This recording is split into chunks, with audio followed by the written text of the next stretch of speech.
It was May 25th, 1979, in Soho, New York. For the very first time, 6-year-old Etan Patz was allowed to walk to his school bus stop alone. It was just 2 blocks away.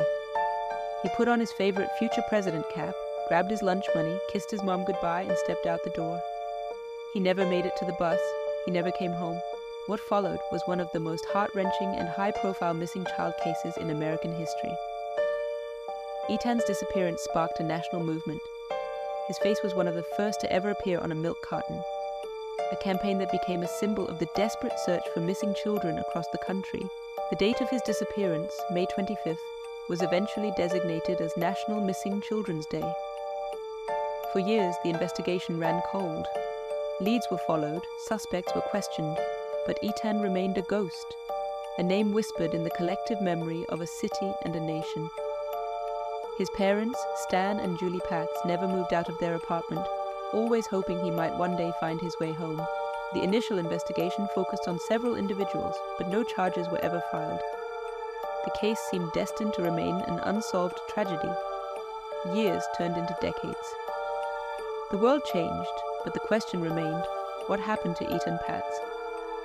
Then, in 2012, a startling development broke. A man named Pedro Hernandez, who had worked as a stock clerk at a convenience store near the bus stop back in 1979, confessed to the police. He claimed he had lured Etan into the basement of the store with the promise of a soda, and then attacked him. Hernandez's confession was a bombshell. However, there was no physical evidence linking him to the crime.